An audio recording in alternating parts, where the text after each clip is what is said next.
ನಾವು ಯಾರನ್ನು ಯಾವ ದೇಶದವರನ್ನು ಕೂಡ ಇಲ್ಲಿನವರೇ ಮೂಲ ನಿವಾಸಿಗಳು ಅಂತ ಹೇಳಿದ್ರೆ ಇವತ್ತು ನಾವು ಜಾತಿ ಬಗ್ಗೆ ಮಾತಾಡ್ತೀವಲ್ಲ, ನಾವು ಇಂಥದೇ ಜಾತಿಯವರು, ನಮ್ಮ ಜಾತಿನಲ್ಲಿ ಯಾವ್ದು ಕಲಬೆರಕೆನೇ ಇಲ್ಲ ಅಂತ ಅಂದ್ಬಿಟ್ಟು ಅದೆಲ್ಲವನ್ನೂ ನಾವು ಹೇಗೆ ನಂಬೋದಿ ಸ್ವಭಾವ ಇಲ್ಲ, ಅಪ್ಪಟವಾದ ಭಾಷೆ, ಅಚ್ಚ ಅನ್ನೋ ಪದವನ್ನು ಉಪಯೋಗಿಸ್ತೀವಲ್ಲ ಅಂತ ಭಾಷೆ ಪ್ರಪಂಚದ ಯಾವ ಭಾಷೆಯಲ್ಲೂ ಕೂಡ ಇಲ್ಲ.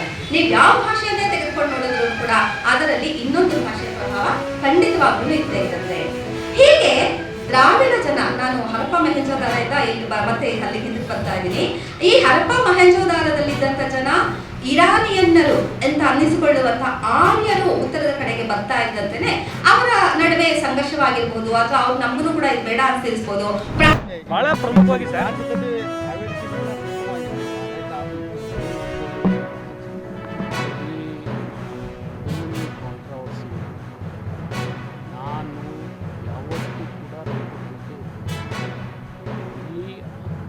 ಆಗಿರ್ತಕ್ಕಂಥ ಘಟನೆಗಳ ಬಗ್ಗೆ ಕೂಡ ನಿಮಗೆ ಗೊತ್ತಿದೆ. ನಾನು ಒಂದೆರಡು ಲಿಂಕ್ ಇದಾವೆ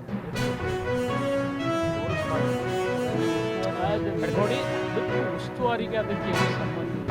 ನಾನು ಬರೋಕ್ಕಿಂತ 7-8 ವರ್ಷ ಮೊದಲೇ ಈ ಪ್ರಕರಣದ ಬಗ್ಗೆ ನಾನು ತೀಕ್ಷ್ಣ ಕ್ರಮ ಕೈಗೊಂಡು ನಿಮಗೆ ಗೊತ್ತಿದೆ, ನೀವೇ ಯಾವ ಥರ ನಾನು ಟ್ರೋಲ್ ಮಾಡಿದ್ದೀವಿ.